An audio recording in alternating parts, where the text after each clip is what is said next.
Back every one guys. ഇന്ന് ട്രേഡിങ്ങിലുള്ള different categories, ഏതൊക്കെ കാറ്റഗറിയിൽ നമുക്ക് ട്രേഡ് ചെയ്യാനായിട്ട് സാധിക്കും.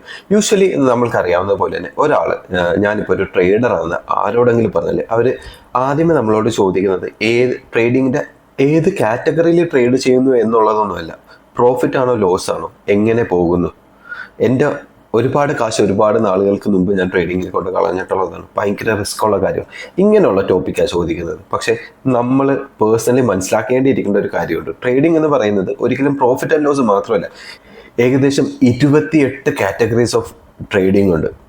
അത് കമ്പൈൻ ചെയ്ത് പെർമ്യൂട്ടേഷൻസ് ആൻഡ് കോമ്പിനേഷൻസിലേക്ക് കൂടെ നോക്കിക്കഴിഞ്ഞാൽ 200 രീതികളിൽ നമുക്ക് ഡിഫറെൻ്റ് ട്രേഡ് ചെയ്യാൻ പറ്റും മാർക്കറ്റിൽ.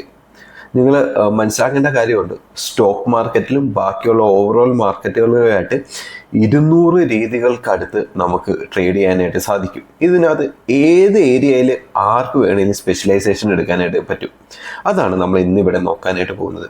ഒരുപാട് കാര്യങ്ങൾ ഇന്ന് ഡിസ്കസ് ചെയ്യാനായിട്ട് ഉദ്ദേശിക്കുന്നില്ല. കാര്യം സമയത്തിൻ്റെ നല്ല പരിമിതിയുണ്ട്. ഇത്രയും കോമ്പിനേഷൻസോ കാര്യങ്ങളോ ഒന്നും ഒരു വീഡിയോയിൽ ത്രൂ പറഞ്ഞു തീർക്കാനായിട്ട് സാധിക്കത്തില്ല. ഞാൻ നമ്മളുടെ ടെലിഗ്രാം ഗ്രൂപ്പിൽ പറഞ്ഞതുപോലെ തന്നെ ഈ മാസത്തിനുള്ളിൽ ഈ എല്ലാ ടോപ്പിക്സും കംപ്ലീറ്റ് ചെയ്യുന്ന ഒരു വീഡിയോ സീരീസ് പോലെ നമുക്കിത് ചെയ്യാം.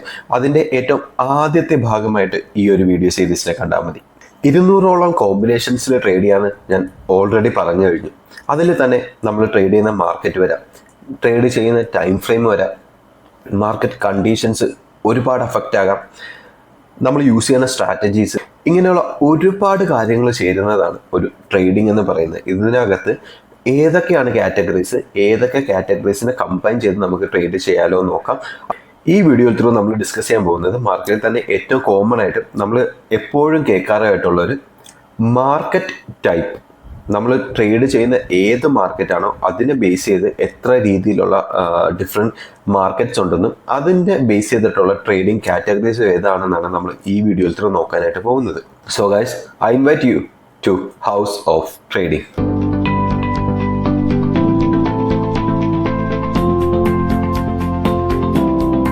മാർക്കറ്റ് ടൈപ്പിനെ ബേസ് ചെയ്ത് നമുക്ക് 8 രീതിയിൽ ട്രേഡിങ്ങിനെ കാറ്റഗറൈസ് ചെയ്യാം.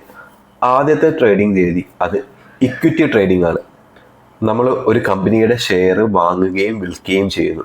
അതാണ് നമ്മളുടെ ഇക്വിറ്റി ട്രേഡിങ്ങിനകത്ത് വരുന്നത്. യൂഷ്വലി സ്റ്റോക്ക് മാർക്കറ്റ് എന്ന് പറയാൻ നേരം എല്ലാവരുടെയും മനസ്സിലേക്ക് ഏറ്റവും ആദ്യമേ കയറി വരുന്നത് ഈ ഒരു ഘടകം തന്നെ ആയിരിക്കത്തില്ലേ? നിങ്ങൾക്ക് എന്ത് തോന്നുന്നു? Buying and selling of shares. നമ്മളുടെ ഡിമാറ്റ് അക്കൗണ്ട് യൂസ് ചെയ്ത് വാങ്ങുകയും വിൽക്കുകയും ചെയ്യുന്ന അതേ ഷെയർസിനെ തന്നെയാണ് ഇവിടെ ഡിഫൈൻ ചെയ്തിരിക്കുന്നത്. അതിനെ നമ്മൾ ഇക്വിറ്റി ട്രേഡിംഗ് എന്നാണ് പൊതുവെ പറയുന്നത്. ഇനി രണ്ടാമത്തെ രീതിയിലുള്ള ട്രേഡിംഗ് ആയിരുന്നു, അത് ഫോറക്സ് ട്രേഡിംഗ് ആയിരുന്നു. ഫോറിൻ കറൻസീസിനെ പെയേഴ്സായിട്ട് ട്രേഡ് ചെയ്യുന്നതിനാണ് നമ്മൾ ഫോറക്സ് ട്രേഡിംഗ് എന്ന് പറയുന്നത്. ഉദാഹരണത്തിന് USD INR യൂറോ USD ഇങ്ങനെയുള്ള പെയറുകളായിട്ട് നമ്മൾ കറൻസീസിനെ ട്രേഡ് ചെയ്യുമ്പോൾ അതിന് ഫോറക്സ് ട്രേഡിംഗ് എന്നാണ് പറയുന്നത്. Equity trading, forex trading. മൂന്നാമത്തെ രീതിയിലുള്ള ട്രേഡിംഗ് അത് കൊമോഡിറ്റി ട്രേഡിംഗ് ആയിരുന്നു. ഫിസിക്കൽ ഗുഡ്സിൽ നമ്മൾ ട്രേഡ് ചെയ്യുന്നതിനാണ് കൊമോഡിറ്റി ട്രേഡിംഗ് എന്ന് പറയുന്നത്. ഇവിടെ ഗോൾഡ്, സിൽവർ, ക്രൂഡ് ഓയിൽ ഇങ്ങനെയുള്ള ഇൻസ്ട്രുമെന്റ്സ് ആയിരിക്കും ഈ ഭാഗത്ത് ട്രേഡ് ചെയ്യപ്പെടുന്നത്. അതിനാണ് നമ്മൾ കൊമോഡിറ്റി ട്രേഡിംഗ് എന്ന് പറയുന്നത്. ഓപ്ഷൻസ് ട്രേഡിംഗ് ആണ് ഇതിനകത്ത് നാലാമത് വരുന്നത്. ഇന്ന് ഇന്ത്യയിലെ ഏറ്റവും കൂടുതൽ പ്രചാരണത്തിലുള്ള ഒരു ട്രേഡിംഗ് മെത്തേഡായിരുന്നു ഓപ്ഷൻസ് ട്രേഡിംഗ് എന്ന് പറയുന്നത്. ഇത് ഒരു ഓപ്ഷൻസ് കോൺട്രാക്ട് യൂസ് ചെയ്ത് നമ്മളൊരു പർട്ടിക്കുലർ അസറ്റിൻ്റെ പ്രൈസ് മൂവ്മെൻറ്റ്സിനെ ഡിഫൈൻ ചെയ്യുന്ന രീതിയാണ് ഓപ്ഷൻസ് ട്രേഡിങ്ങിൽ വരുന്നത്. ഉദാഹരണത്തിന് 24,000 രൂപയിൽ നിൽക്കുന്ന ഒരു കൊമോഡിറ്റി പ്രൈസിൻ്റെ 24,100 എന്ന് പറയുന്ന വാല്യൂവിലേക്ക് നമ്മളൊരു ഓപ്ഷൻസ് കോൺട്രാക്റ്റ് ഒരു ബയ്യറും ഒരു സെല്ലറുമായിട്ട് ചേർന്ന് ആ ഒരു ഇൻസ്ട്രുമെന്റിൽ ട്രേഡിംഗ് നടക്കുന്നതിനാണ് ഇവിടെ ഓപ്ഷൻസ് ട്രേഡിംഗ് എന്ന് അറിയപ്പെടുന്നത്. ഇന്നത്തെ കാലത്ത് വളരെ കോമൺ ആയിട്ടുള്ളൊരു ഇതാണ്. നിങ്ങളോട് ഞാൻ പറഞ്ഞില്ലേ, ഈ ഓരോ കാറ്റഗറിയും നമുക്ക് വിശദമായിട്ട് പിന്നീട് ഓരോ വീഡിയോയിൽ ത്രൂ നമുക്ക് ഡിസ്കസ് ചെയ്ത് പോകാവുന്നതേ ഉള്ളൂ. സോ ഇപ്പോൾ ഏതൊക്കെ രീതിയിലുള്ള ട്രേഡിംഗ് ആണെന്ന് ജസ്റ്റ് നിങ്ങളൊന്ന് അറിഞ്ഞിരിക്കുക. അതുകൊണ്ട് തന്നെ വളരെ ഷോർട്ടായിട്ടുള്ളൊരു വീഡിയോ ആയിരിക്കും. സോ ഈ കാര്യങ്ങളൊക്കെ മാത്രം ഒന്ന് നിങ്ങൾ അറിഞ്ഞിരിക്കുക. അഞ്ചാമത് വരുന്നൊരു ട്രേഡിംഗ് ഇൻസ്ട്രുമെന്റ് അത് ഫ്യൂച്ചേഴ്സ് ട്രേഡിംഗ് ആണ്. നമ്മൾ ഓപ്ഷൻസ് പോലെ തന്നെയാണ് ഇന്ത്യൻ മാർക്കറ്റിലും ഇന്ത്യൻ സ്റ്റോക്ക് മാർക്കറ്റിലേക്കും വരാൻ നേരം നമ്മൾ ഫ്യൂച്ചേഴ്സ് ട്രേഡിങ്ങിനെ കൺസിഡർ ചെയ്യുന്നത്. പൊതുവെ ഒരു പറച്ചിലുണ്ട്, options have plenty of options, futures have no future.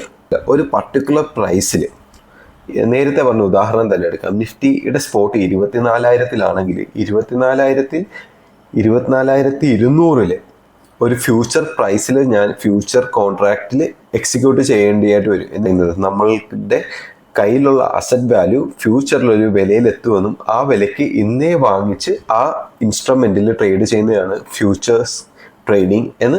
ആറാമത്തത് വളരെ പോപ്പുലറായ ഇന്നത്തെ കാലത്ത് ഏറ്റവും കൂടുതൽ സ്കാംസും കാര്യങ്ങളും റിലേറ്റ് ചെയ്ത് നിൽക്കുന്ന ഒരു ഇൻസ്ട്രുമെൻ്റ് ആയിരുന്നു ക്രിപ്റ്റോ ട്രേഡിംഗ്.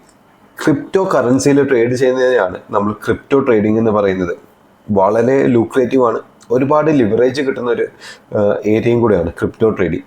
ബൈയിങ് സെല്ലിങ്ങും ക്രിപ്റ്റോ കറൻസിയുടെ വാങ്ങലും വിൽക്കലും നമ്മളിവിടെ സ്റ്റോക്കാണ് അസറ്റായിട്ട് കൺസിഡർ ചെയ്യുന്നതെങ്കിൽ ക്രിപ്റ്റോ ട്രേഡിങ്ങിലേക്ക് വരുന്ന ക്രിപ്റ്റോ കറൻസീസ് ആയിരിക്കും അവിടെ ബേസ് അസറ്റ് വാല്യൂ ആയിട്ട് കൺസിഡർ ചെയ്യുന്നത്.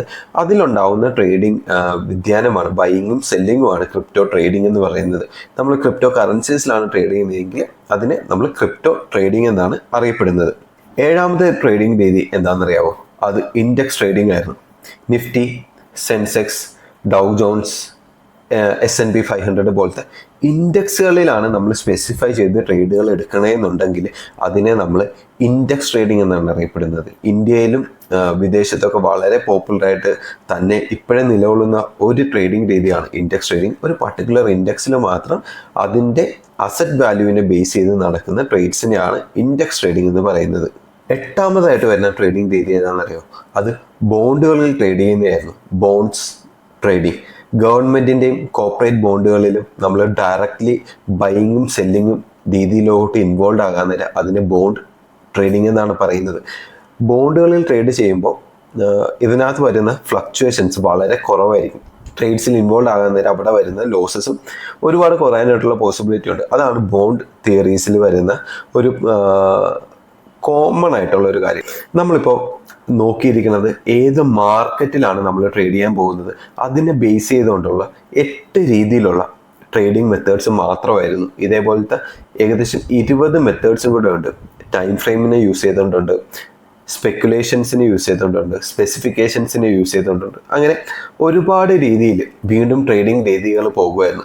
അത് നമുക്ക് വേറൊരു വീഡിയോയിൽ കംപ്ലീറ്റ് ആയിട്ട് ഡിസ്കസ് ചെയ്യാം. നിങ്ങൾ മനസ്സിലാക്കേണ്ടിയിരിക്കേണ്ട കാര്യം, മാർക്കറ്റിനെ ബേസ് ചെയ്ത് നമ്മൾ ഈ പറഞ്ഞ കാര്യത്തിൽ ഏറ്റവും കൂടുതൽ പേര് പോയി കാണുന്നത് ക്രിപ്റ്റോസിലും ഓപ്ഷൻസിലും ഫ്യൂച്ചേഴ്സിലോട്ടൊക്കെയാണ്. എന്തുകൊണ്ടാണെന്നറിയാം? അവിടെയാണ് വോളിയം കൂടുതൽ. അവിടെയാണ് ആ ഏരിയയിൽ വോളിയം കൂടുമ്പോൾ ഓട്ടോമാറ്റിക്കലി അവിടെ നിന്ന് കിട്ടുന്ന റിട്ടേൺ നല്ല ഹയർ റിട്ടേൺസ് ആയിരിക്കും. അതുകൊണ്ടാണ് എപ്പോഴും ഓപ്ഷൻസ് ട്രേഡിങ്ങിലും ഫ്യൂച്ചേഴ്സ് ട്രേഡിങ്ങിലും ക്രിപ്റ്റോ ട്രേഡിങ്സിലൊക്കെ ആൾക്കാരുടെ എണ്ണത്തിൽ നല്ല വർധനവ് നമുക്ക് കാണാനായിട്ട് സാധിക്കുന്നത്. സ്പെക്കുലേഷൻസും അതേപോലെ മാനിപ്പുലേഷൻസും ഏറ്റവും കൂടുതൽ നടക്കുന്ന ഇതേ മേഖലയിലാണ്. സോ ഇനി ഒരാൾ നിങ്ങളോട് ഏത് മേഖലയിലാണ് ട്രേഡ് ചെയ്യണമെന്ന് ചോദിക്കുമ്പോൾ സ്പെസിഫിക് ആയിട്ട് നിങ്ങൾക്ക് പറയാനായിട്ട് കഴിയണം. ഞാൻ ക്രിപ്റ്റോ ട്രേഡറാണ്, ഞാൻ ഓപ്ഷൻസ് ട്രേഡറാണ്, അല്ലെങ്കിൽ ഓപ്ഷൻസ് സെല്ലറാണ്, ഓപ്ഷൻസ് ബയ്യറാണ്. ഇതേപോലെയുള്ള കാര്യങ്ങൾ നിങ്ങൾക്ക് പറയാനായിട്ട് സാധിക്കണം. അതിന് ഈ വീഡിയോ നിങ്ങളെ ഹെൽപ്പ് ചെയ്തു എന്ന് ഞാൻ വിശ്വസിക്കുന്നു.